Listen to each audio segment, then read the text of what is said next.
From today, this is my house. Do as you please, Tom said, looking at me triumphantly. A sly smile crept across his face as he spread his arms wide, joyfully scanning the spacious room as if he were dancing. The house we're in now is my family home.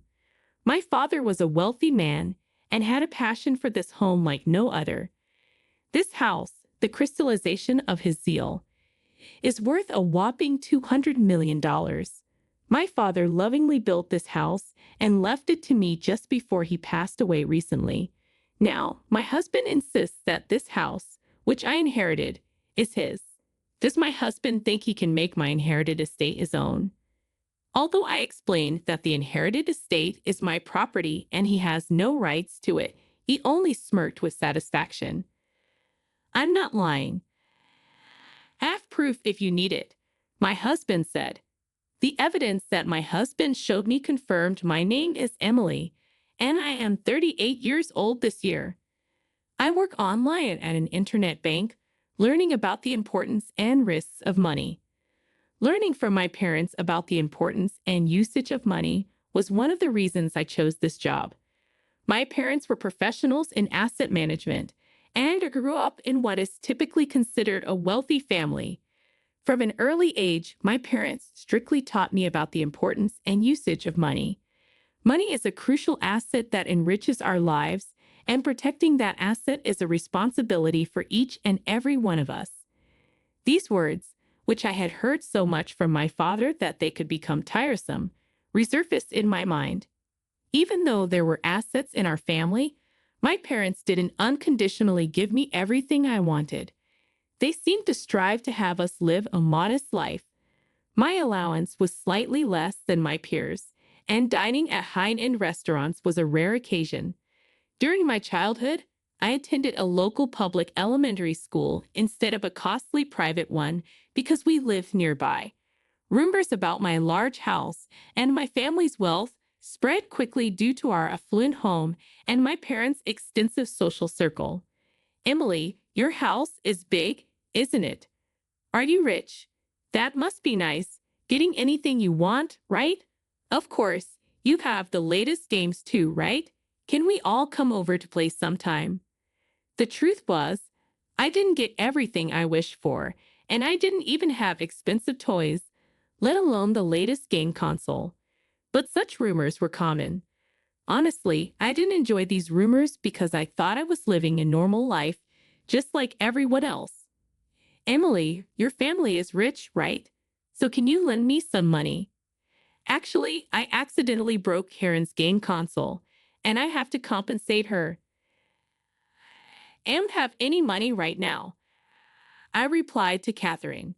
Catherine and I had just become classmates in the 5th grade. Didn't you tell your parents? I can't. I'm afraid they'll scold me, Catherine pleaded. That's why I'm asking you, Emily, Catherine insisted. I was worried that if I refused, it might make school life awkward from tomorrow on. However, I was prohibited from lending money by my parents. I'm sorry, Catherine. I don't have any money right now, I said. When I refused, Catherine left with tears in her eyes. You turned down Catherine's request, didn't you? You're rich, aren't you? Then lend some money to your friend, Catherine. She seems to be out of money now, Karen said, listening to our conversation. I wonder why I was being involved in this even though I had nothing to do with it. I thought to myself. However, I continued to explain that I couldn't lend money because I didn't have any. For a while, Karen responded, I get it. Money is more important to you than your friend, Catherine, huh? It's just worse to abandon a friend. There's no way you don't have money being from a rich family. Why do you lie? You're just the worst. Leaving those words behind, Karen walked away. That day's event sparked malicious rumors about me to start spreading.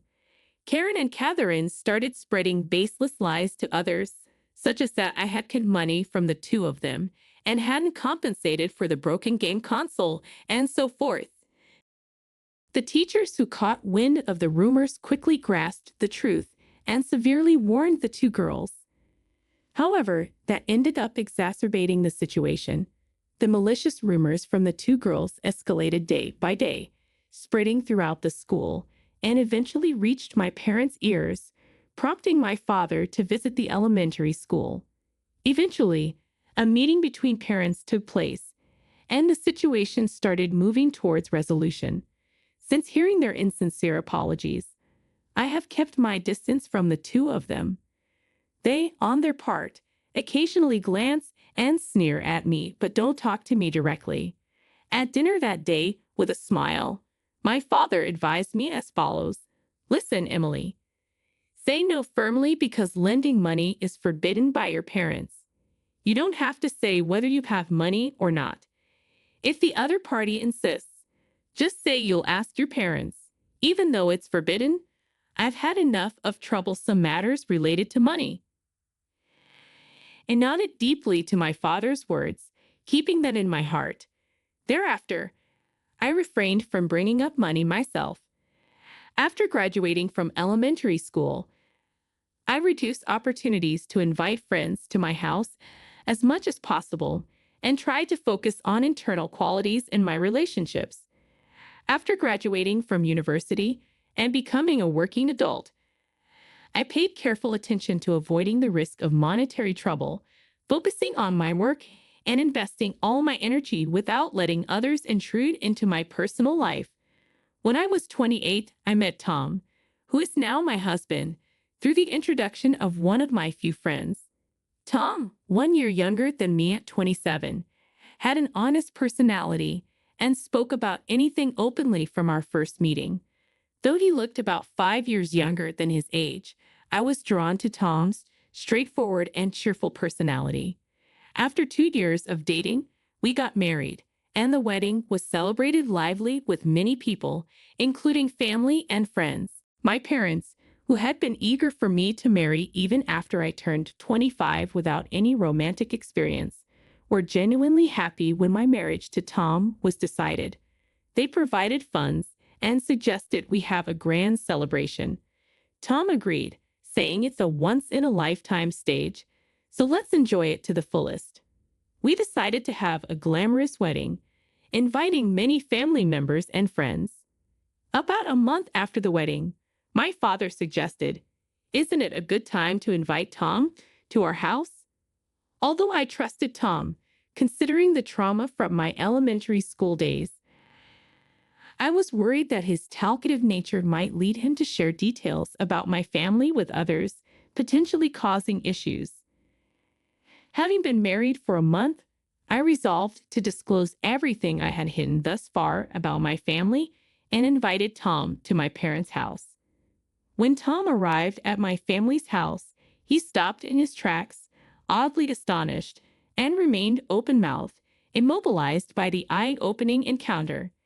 "Emily's family is so wealthy," he remarked after the meal and on the way home. Tom was engrossed in asking about my wealth and assets, continually bringing up the topic of money.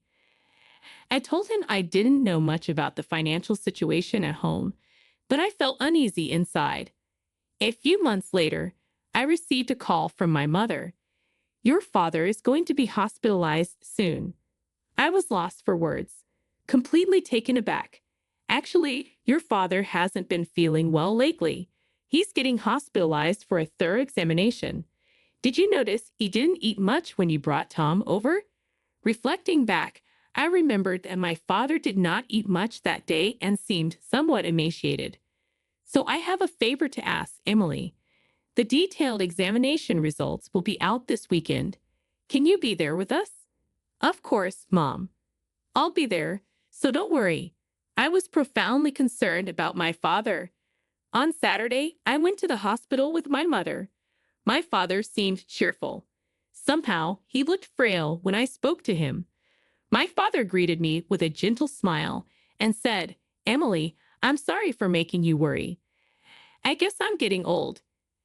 After some time, I was informed about my father's medical condition by the doctor. It was found that he had cancer in the pancreas, and it was at stage 4. Furthermore, the cancer had already spread throughout his body, making surgery difficult.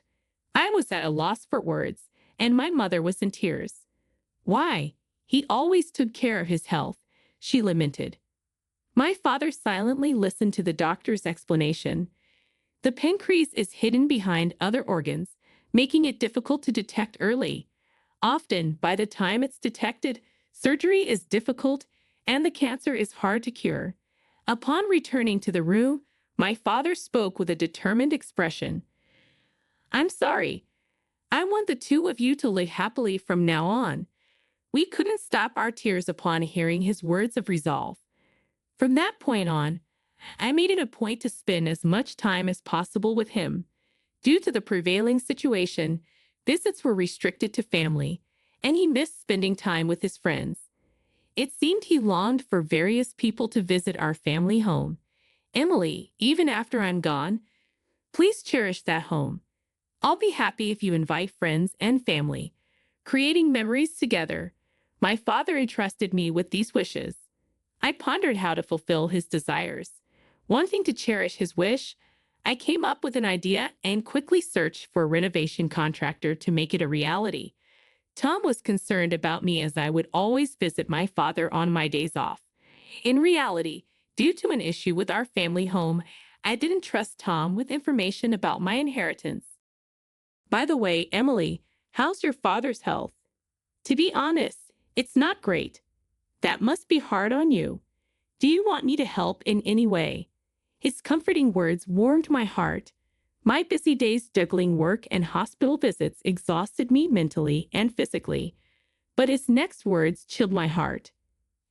As your husband, I'd like to know in detail about my father-in-law's financial situation. The property is managed by my father, and if anything happens to him, my mother will take over. So, there's nothing I need to discuss with you. But money is important. Consulted with the family lawyer I met recently, and he gave me various advice. I think it's better to start discussions early, considering the situation if something happens to your mother too. Hearing Tom talk about my father's assets and hinting at my mother's passing infuriated me and brought back unpleasant memories. My father has a lawyer, a longtime friend. There's no need for your concern, but we need to be careful about money. It's important, right? That's why I trust the people who've been with us for a long time.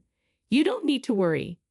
Because of this dispute and Tom's insistence on my father's assets, I began to distance myself emotionally from him. A few months passed, and despite his valiant fight, my father passed away. As a result of discussions among family members, in accordance with my father's will, I inherited a mansion worth $4.5 million. However, Tom showed increasing interest in the inheritance despite my protests. He kept inquiring about the inheritance and its associated taxes. One day, Tom said excitedly, Emily, you inherited the mansion, right? That's amazing. When are we moving?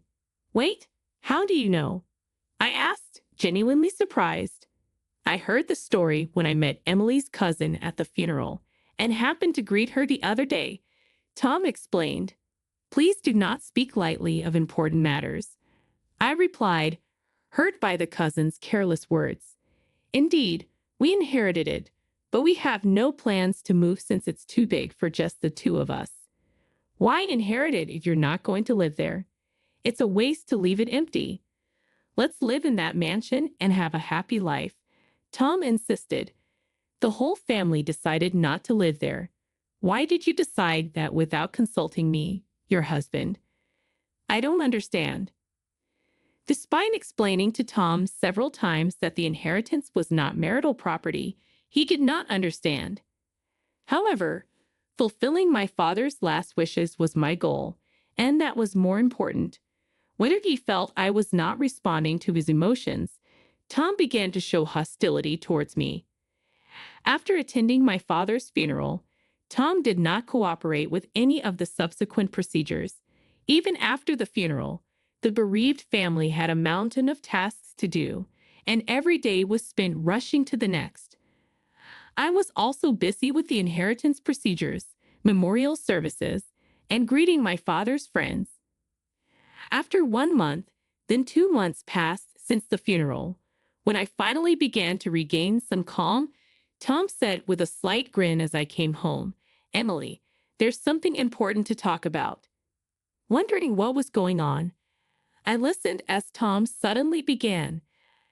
"I changed the ownership of your family home to my name. Here are the legal documents as proof." Stunned, I couldn't comprehend what this meant. Marrying Emily was a mistake. I didn't notice it when we were dating. While your family is wealthy, I didn't realize you were so introverted, had few friends, and such low communication skills and income. I put up with it because you were diligent with the housework when we first married, but I can't stand being with you anymore. However, I'll hire you as a housemate. The pay will be low, but at least you can live in the house your father left you. What will it be? If you refuse, it's divorce. If you don't want to be a maid either, you have no choice but to leave." With harsh words thrown at me, I emotionally retaliated. "Don't say such unexpected things out of the blue. Change the ownership. You can't just do that on your own." I asked the judicial officer, Alex, to change it for me. Tom replied, "Fine, let's get divorced. You will be the one regretting it." After deciding to divorce and signing the papers, I packed my belongings and left the house. I told myself that my husband had changed due to the temptation of money. As I headed towards my parents' home, the next day, there was a call from Tom. "That house is mine. Give me the keys to your parents' house. Don't joke around. It's not your house. It's a precious family home inherited from my father," I replied, hanging up unilaterally. Although Tom was much gentler when we first met, he had changed as a person, succumbing to the temptation of money. I was once again reminded of the horrors of money. As I considered what to do next, suddenly a loud alarm sounded. It seemed that the home security system had been triggered. There was a loud banging on the front door. "Emily, are you there? Open up. This is my house. I've changed the ownership," Tom shouted while trying to forcefully open the front door. I continued to ignore him. Just when I thought it had become quiet, security guards arrived and apprehended Tom. I opened the front door and requested the security guard, "This person is an intruder. Please take him away. I'm the owner of this house. I showed you the document of name change yesterday. I had a judicial officer change it for me," Tom said, unperturbed by the security guards, with a triumphant expression on his face. "I understand. Wait a moment," I said and went back into the room to retrieve a document. Coming back, I handed Tom a copy of the real registry transcript. "Look at this. This house was inherited from my father. Of course, the inheritance registration has also been completed. This is a copy of the registry transcript as proof. Understand, the document of name change you are talking about is fake." Tom stood there speechless and stunned. "Listen carefully, Tom. Even a real judicial officer cannot change the ownership without the consent of the owner." Tom's face turned pale visibly. "I can't believe it. Alex said I'm a judicial officer, so it will cost money, but I handled the procedure for a friend and offered to help." "How did you meet him?" I asked. "When Alex found out that your father was wealthy, he approached me. He sincerely advised me on inheritance tax issues and estate distribution, so I trusted him. Since you inherited but said you would not live there, when I discussed it, he said the procedure would be cumbersome, but he could change it to our names, so I asked him to do it. I even paid him $330,000. Tom made a distorted face, trying to hold back tears as he spoke. Then slowly, he took out his smartphone from his pocket and began to call Alex repeatedly. "Alex, please pick up," he said, frustrated when it went to voicemail. Tom seemed unable to give up, keeping calling repeatedly. "No matter how many times I call, it's no use. You are so stupid. buying a meaningless piece of paper for $330,000. You should have researched how to register inheritance and the growing rates for expenses. Alex might be a scammer, according to rumors. He's approached others about money and con. Tom, now a broken person, approached me on a hot summer day during my father's first memorial service at our family temple. Despite his emaciated appearance, it was unmistakably him. I had heard from a friend that Tom had been leading a reckless life since our divorce. It turned out Tom couldn't give up on our relationship and wanted to start over. He had falsely reported to his boss at work, pretending to be out for work to spend hours searching for me. Eventually, his lies were discovered by the company, and despite warnings and demotions, Tom showed no signs of improvement and was finally fired. Over the next 3 months, Tom fell victim to various scams, seduced by promises of reconciliation and profitable deals. Concerned friends warned him, but he couldn't trust their opinions and ended up isolated and financially devastated. Standing before me at the memorial, Tom looked worn and inappropriate for the occasion, not conveying a sense of mourning. He wobbled on his feet and prostrated himself before me, apologizing loudly. "Emily, I'm sorry. It was all my fault," he pleaded, drawing the attention of the family members in attendance. "Tom, please stop. You're ruining my father's important Memorial Day. Just go home." Tried to talk calmly to Tom to keep my father's memorial peaceful, but he ignored my feelings and kept apologizing. "Emily, please forgive me. You're all I have. I deeply regret my actions." Tom cried loudly, breaking down in front of everyone. Relatives rushed over, concerned by Tom's distress. They asked what happened and who this man was. Their words tightened something in my chest, making me feel like my father's memorial was being ruined because of me. "Tom, enough is enough. Stop trampling on my feelings during my father's memorial service. Don't involve yourself in my life anymore," I said firmly. I called over a security guard and asked them to take Tom away, explaining that he was causing a disturbance. Even as he was being escorted away, Tom continued to call out to me desperately. I apologized to my relatives for the commotion and was able to conclude the memorial peacefully. Feeling terrified by Tom's actions, I visited the police station for advice. They said I could file a complaint if needed, so I did, just to be safe. Afterwards, I decided to move out of my parents' house to cut all ties with Tom. It was something I had been planning, and I found a new place smoothly since I had considered options already. A friend later told me that Tom often visited my family home, shedding tears when he saw the renovations. Tom, who had once dreamed of a life with me and becoming rich, lost his motivation when his dreams didn't come true. He lived his days quietly, watching TV one day when he saw a news segment about Alex, the judicial scribe who had deceived him, getting arrested for another fraud case. Tom started believing that those who do wrong should face consequences and began seriously looking for a job. Eventually, he found a fulfilling job. Later on, recalling my father's words to make our family home a memorable place by inviting various people, I decided to turn it into a rental villa. I discussed the idea with renovation experts early on, and the renovations went smoothly. Now, my mother and I run the renovated family home as a rental villa together. When Tom visited, he saw the transformed state of the home, already operating as a rental villa. It's in a great location with a spacious garden, loved by many guests and running smoothly. I have more opportunities to talk with my mother as we manage the business, and I feel happy knowing that this rental villa is fulfilling my father's dream. Dad, you'd be so happy to see your dream come true. I think every time a guest arrives, I'm grateful to be able to operate this rental villa that was my father's dream.